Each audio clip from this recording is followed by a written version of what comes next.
பீலா பிஸ்மி அந்தப்புறம் அந்தரன் வந்து எப்படி வந்து இதை வந்து உண்மைன்ற மாதிரியான இது வந்து த்ரிஷாவும் விஜய்க்கும் வந்து ஏதோ ஒரு தொடர்பு இருக்குது அப்படின்றத வந்து எப்படி வந்து அவங்க வெளிப்படுத்தினாங்கன்னா, தனியாக வீடே வாங்கி கொடுத்தாரு. கோல்டு காயின் வர்றதுக்கு முன்னாடி ஒரு பேச்சு, கோல்டு காயின் வந்த பிறகு ஒரு பேச்சு. ஸோ இவனுக்கு 2 பேரில் 3 பேர் பேசிட்டு இருந்தாங்க. இதெல்லாம் நம்ம பேசியிருந்தானே. இந்த வலைபேச்சு ஊடகம் என்பதே வந்து பிளாக்மெயில் பண்ணக்கூடியதா?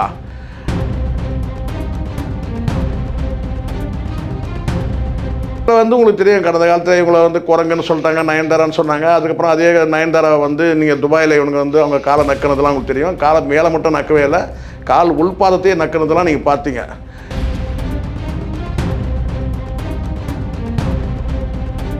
அதில் தனிப்பட்ட வன்மத்தை கொட்டுவானுங்க. ஒரு பக்கம் வந்து ரஜினியெல்லாம் ஒரு நடிகரே கிடையாதுன்னு பேசுவான் யார், பீலா பிஸ்மி. விஜய் தான் வந்து டாப் ஹீரோன்னுவான். பீலா பிஸ்மி வந்து ஏஆர் ரஹ்மான் தங்கையை வந்து காதல் திருமணம் பண்ணிக்கிட்டாரு. ஃபேமிலி சுச்சுவேஷனும் வந்து இவருடைய ஸ்டேட்டஸும் வந்து உயரத்துக்கு போகும்போது, ஏஆர் ரஹ்மான் போகும்போது, அங்கே பணம் வசதி வாய்ப்புகள் அதிகமாகும் போது இந்த பீலா பிஸ்மி வந்து டார்ச்சர் கொடுத்தான்.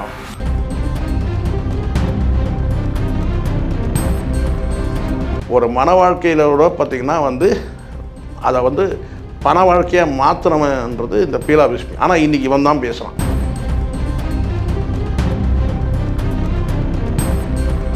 ஆனால் இப்போ விஜய் அரசியலுக்கு வந்த பிறகு தான் இவனுக்கு அரசியல் பார்வைக்கே வரானுங்க. அரசியல் பார்வையாளர்கிட்ட வரும்போது இவங்க சினிமா பார்வையாளர்களும் இவங்களை விட்டு விலகி போகிறாங்க. முழுக்க முழுக்க இவங்க வந்து சினிமா மட்டுமே பேசக்கூடியவர்கள். சினிமா கிசுகிசு மட்டும்தான் இவங்களுக்கு தெரியும். கிசுகிசு தான் தெரியும். அது கூட அதை தாண்டி வந்து இப்போ வந்து அரசியல் எதுக்காக பேசுகிறாங்க? விஜய்க்காக அரசியல் பேசுகிறாங்க.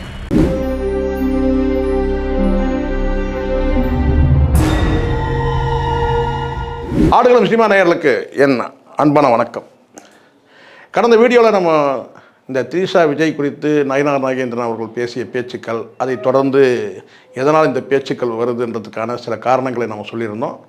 அந்த காரணங்கள் அடிப்படையில் வந்து த்ரிஷாவும் கூட இது போன்ற வதந்திகளுக்கு கடந்த காலத்தில் வந்து காரணமாக இருந்திருக்கிறார்.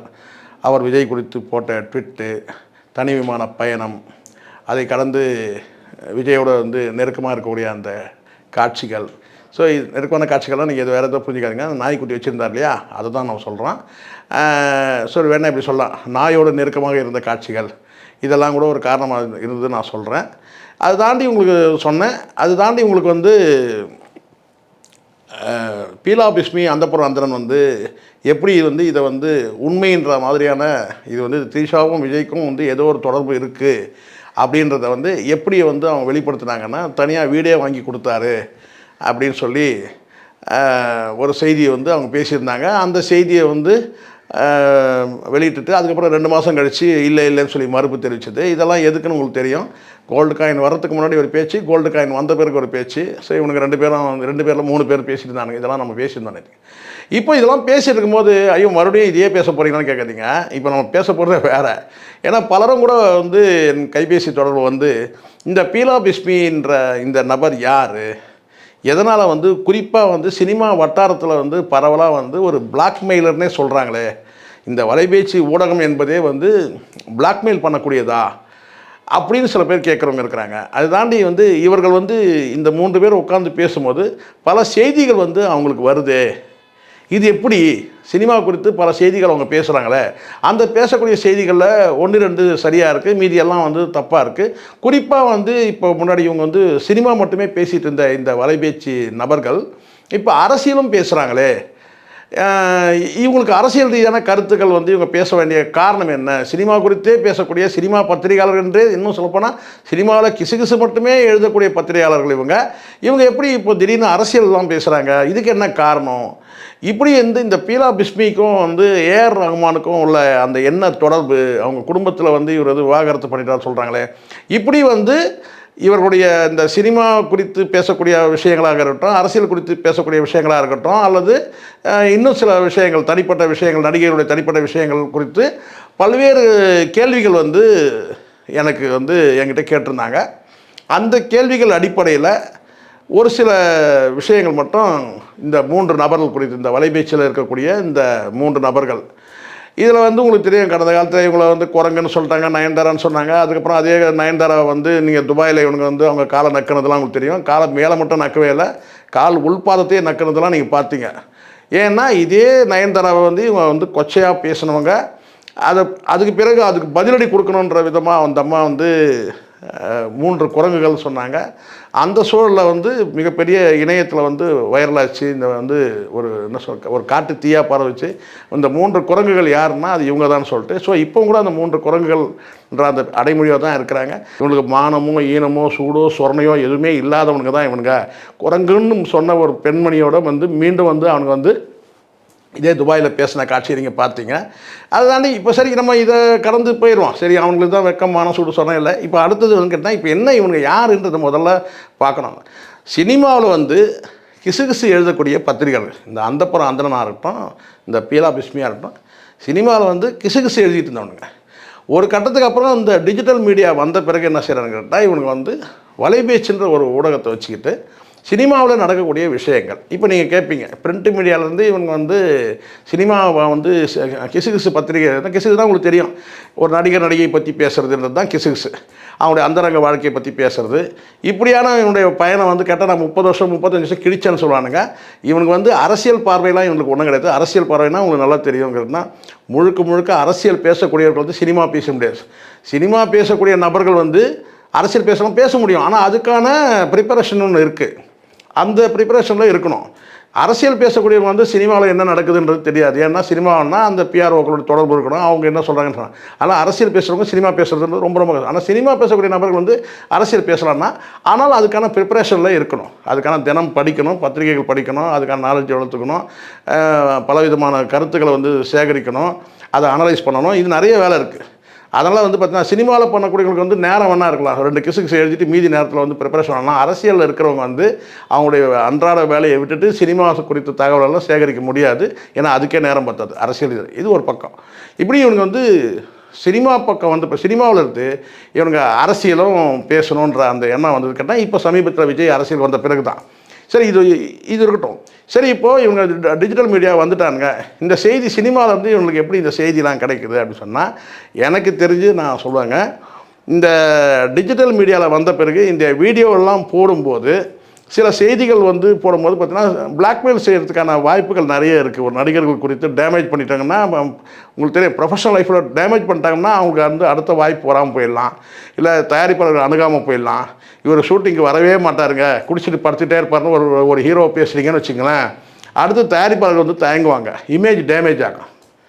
அந்த மாதிரி வந்து கடந்த காலத்தில் இவங்க என்ன பண்ணிவிட்டு அப்படி கொஞ்சம் பிளாக்மெயில் பண்ணி சம்பாதிக்கிறது. அப்புறம் இந்த ஊடகங்களில் டிஜிட்டல் மீடியா ஆன பிறகு இவங்க இந்த வலைபேச்சுன்னு வச்சு பேசும்போது பார்த்தீங்கன்னா பல இல்லாத கதைகள்லாம் எடுத்து வர்றது, பல நடிகருடைய அந்தரங்க வாழ்க்கையெல்லாம் பேசுறது, இதெல்லாம் பண்ணிட்டு தான் இவனுக்கு வந்து இருக்குன்னா வந்து பிளாக்மெயில் பண்ணி பணம் சம்பாதிக்கும் போது, அப்போ இவங்களுக்கு செய்தி வேணும் இல்லையா, அந்த செய்தி வேணுன்றதுக்காக பல பிஆர்ஓக்களை வந்து கைக்குள்ளே வச்சுக்கிறது, அவங்க மூலமாக சில செய்திகள் வந்து வாங்கிறது, அவங்கள ஒரு ஹோட்டலுக்கு வர சொல்லிவிட்டு அவங்கக்கிட்ட வந்து பார்த்திங்கன்னா அவங்களுக்கு 500 1000 கையில் கொடுத்து சில தகவல்கள் வர்ற மாதிரி பண்ணுறது.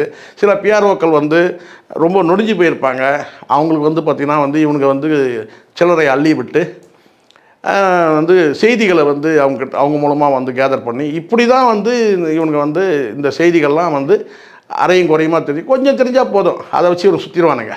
ஒரு 10% தெரிஞ்சால் அதை ஒரு 90% போட்டு சுற்றி அதை 1-2 பளிச்சுன்னு தெரிஞ்சிடுச்சுன்னா உடனே வந்து சினிமா வட்டாரத்தில் இருக்கும் எல்லோரும் கேட்டினா இவங்க பேசினா சரியாக இருக்கும், இவங்க பேசினா உண்மையாக இருக்கும்னு சொல்லிட்டு அதில் தனிப்பட்ட வன்மத்தை கொட்டுவானுங்க. ஒரு பக்கம் வந்து ரஜினியெல்லாம் ஒரு நடிகரே கிடையாதுன்னு பேசுவான், யார் பீலா பிஸ்மி. விஜய் தான் வந்து டாப் ஹீரோன்னுவான், சரிங்களா. அது என்ன அவர் தான் சம்பளம் அதிகமாக வாங்குறாருன்னுவான். சரி, அப்போ புரியுதுங்களா, இதுலேயே சம்பளம் வாங்குறவன் தான் சிறந்த நடிகர், சம்பளம் வாங்குறவன் தான் சூப்பர் ஸ்டார். அப்போ புரியுதுங்களா, இவனோட நோக்கம் என்னென்னா பணம் தான். அப்படி தான் எனக்கு பில்டப் பண்ணானுங்க. ரஜினிலாம் ஒரு ஆளே கிடையாதுன்ட்டான். ரஜினிலாம் வந்து ரிட்டையர் ஆகிட்டாருந்தான். ரஜினி இன்னும் ரிட்டையர் ஆகவே இல்லை. ஆனால் ரஜினி ரிட்டையர் ஆகிட்டாருன்னு சொல்லி பேசணும் தான் இந்த பிஸ்மி. அதுக்கப்புறம் வந்து அஜித் கிட்ட வந்துடுவானுங்க. இப்படி நடிகர்களை வந்து மோத விடுவாங்க, நடிகர் ரசிகர்களை மோத விட்டு அதன் மூலமாக வியூவர்ஸ் வர வச்சு இப்போ அஜித்தை வந்து கடுமையாக சாடுவானுங்கன்னு ஒரு ஹெட்டிங் வச்சுட்டாரா, உடனே வந்து அஜித்தோட ரசிகர்லாம் அவங்க வீடியோ வந்து பார்ப்பாங்க. ஒரு வீடியோ பார்வையாளர்கிட்டையும் காசு விழுது அஜித் ரசிகர். அப்படி வந்து இவங்க நெகட்டிவ் பார்வையாளரும் வந்து கொண்டு வந்துடுவானுங்க, ரஜினி அஜித் போன்றவர்களை வந்து அடித்து பேசி.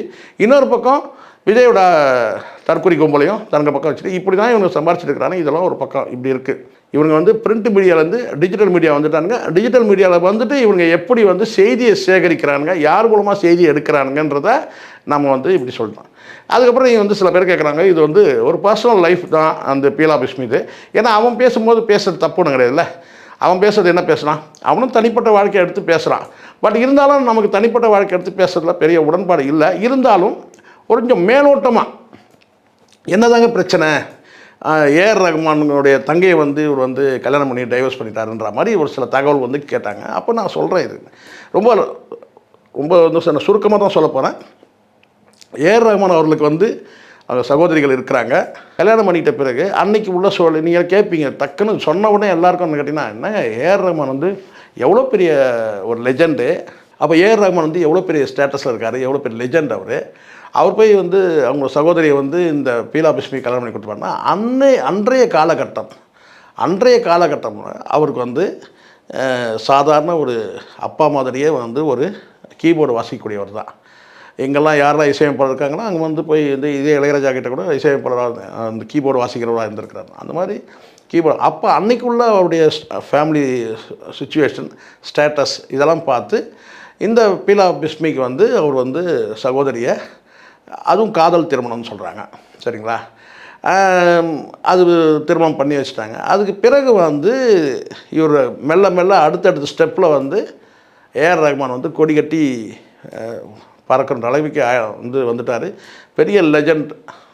அப்போது அடுத்தடுத்து இவருடைய படங்கள் நிறைய கமிட் ஆகுது, நிறைய வந்து இவருக்கு வந்து பணம், காசு, சொத்துக்கள் நிறைய சேரும்போது அப்போ இந்த பீலா பிஸ்மி வந்து கொடுத்த நெருக்கடிகள் வந்து ரொம்ப அதிகம்னு சொல்கிறாங்க. அதான் ரொம்ப டார்ச்சர் கொடுத்த பணத்துக்காக ரொம்ப டார்ச்சர் கொடுத்ததா ஒரு தகவல் வந்து சினிமா வட்டாரத்தில் பரவலாக பேசுகிறாங்க. நான் எதுவும் சொல்லலை, சினிமா வட்டாரத்தில் தான் வந்து பேசுகிறாங்க. சில சோர்சஸ்கள் மூலமாக வந்து அங்கேயும் இங்கேயும் பேசப்படுது. என்னென்னா, பீலா பிஸ்மி வந்து ஏஆர் ரஹ்மான் தங்கையை வந்து காதல் திருமணம் பண்ணிக்கிட்டாரு. ஃபேமிலி சுச்சுவேஷனும் வந்து இவருடைய ஸ்டேட்டஸும் வந்து உயரத்துக்கு போகும்போது, ஏஆர் ரஹ்மான் போகும்போது அங்கே பணம், வசதி வாய்ப்புகள் அதிகமாகும் போது இந்த பீலா பிஸ்மி வந்து டார்ச்சர் கொடுத்தான்.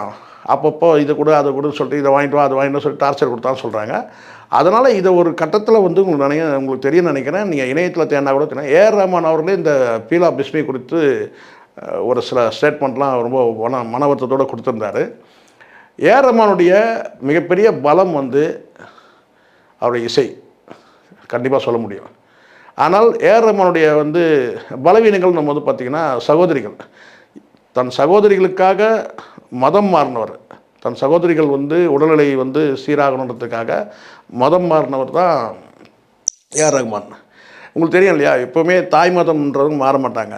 ஏன்னா உங்களுக்கு தெரியும் நினைக்கிறேன், வந்து ரோஜா படத்தில் தமிழா அந்த பாடலாக இருக்கட்டும், அப்படி இருக்கும்போது மொழியை நேசிக்கக்கூடியவர் வந்து எப்படியும் தாய் மதத்தையும் நேசிக்கிறவர் தான் இருப்பார். ஆனாலும் அந்த மதத்தையே வந்து அவர் மாறுறாருன்னு சொன்னால், தன் சகோதரிக்காக மாறினா அப்போ சகோதரிகள் மீது எவ்வளோ பாசத்தோடு இருந்திருப்பாருன்றத பாருங்கள்.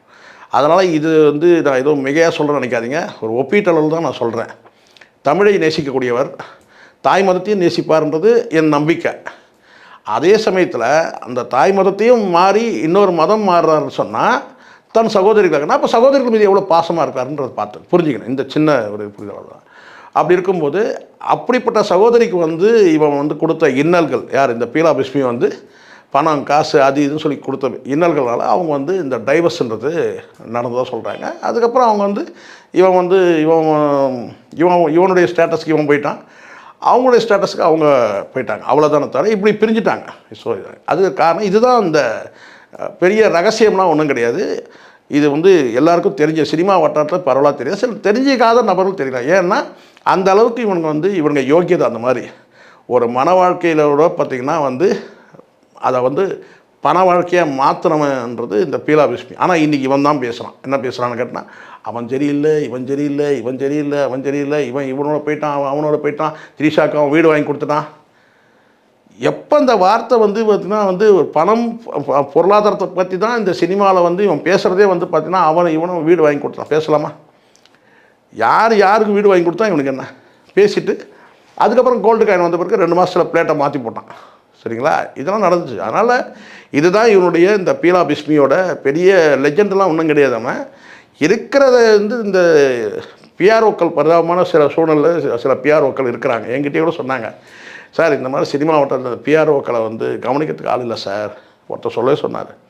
திடீர்னு ஒரு வீட்டில் வந்து ஏதாவது ஒரு கஷ்டம், அந்த பிள்ளைங்களுக்கு ஃபீஸ் கட்டணும் அந்த மாதிரினா ரொம்ப கஷ்டப்படுறாங்க.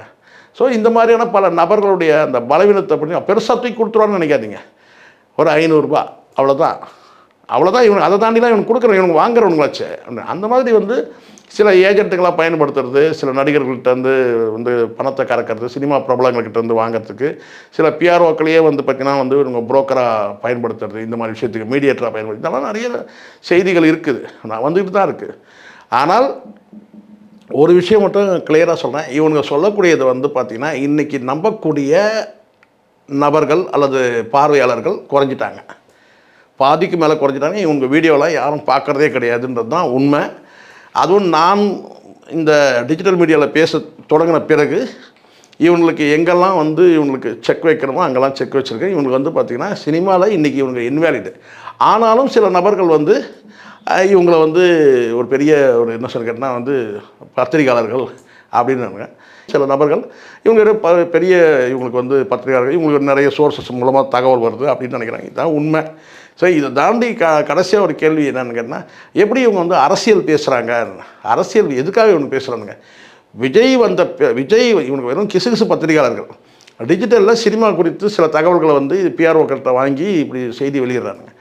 விஜய் குறித்து இவனுங்க பேசணுன்னு கேட்டால் எல்லாமே சினிமா குறித்து தான் பேசியிருக்காங்க. ஆனால் இப்போ விஜய் அரசியலுக்கு வந்த பிறகு தான் இவனுக்கு அரசியல் பார்வைக்கே வரானுங்க. அரசியல் பார்வையாளர்கிட்ட வரும்போது இவங்க சினிமா பார்வையாளர்கள் இவங்களை விட்டு விலகி போகிறாங்க. முழுக்க இவங்க வந்து சினிமா மட்டுமே பேசக்கூடியவர்கள்.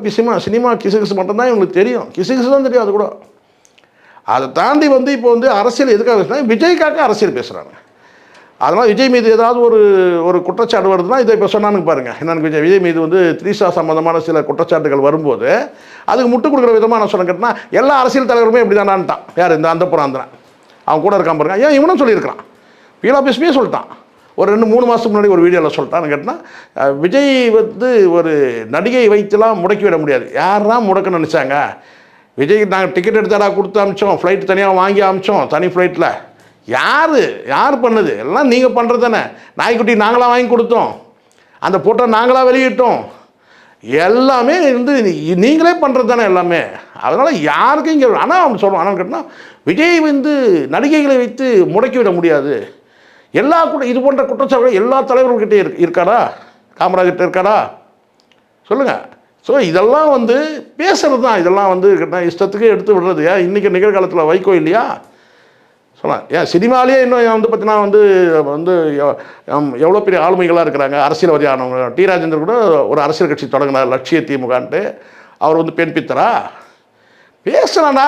அதுதான் உங்களுக்கெல்லாம் அதுதான் இப்படி தான். இதாவது விஜய்க்கு வந்து முட்டு கொடுக்கணும், அதுக்கு என்ன பண்ணலாம்? இப்படி ஒரு கருத்து எடுத்து அப்போ அரசியல் தெரியாத பேசுகிறானுங்க இவனுங்க, அப்படி தான் எடுத்துக்கணும். இன்னும் எவ்வளோ தலைவர்கள் இருக்கிறாங்க. ஸோ இதெல்லாம் வந்து இது வந்து இவனுக்கு அரசியல் பேசக்கூடிய நபர்கள் இல்லை, சினிமா பேசுகிறோம், சினிமா கிசுகிசு பேசுகிறவனுங்க, அவ்வளோதானே தவிர இதுதான். ஸோ இந்த பீலா பிஸ்மி குறித்து கேட்ட கேள்விகளுக்கு என்னால் முடிந்த போதுமான அளவுக்கு நான் பதில் சொல்லியிருக்கிறேன். நான் ரொம்ப கீழே வந்து ரொம்ப லெவலில் இறங்கக்கூடாதுன்றதுனால தான் நான் லிமிட்டாக பேசியிருக்கிறேன். அடக்கி வாசிக்கணும் இவனுங்க முதல்ல.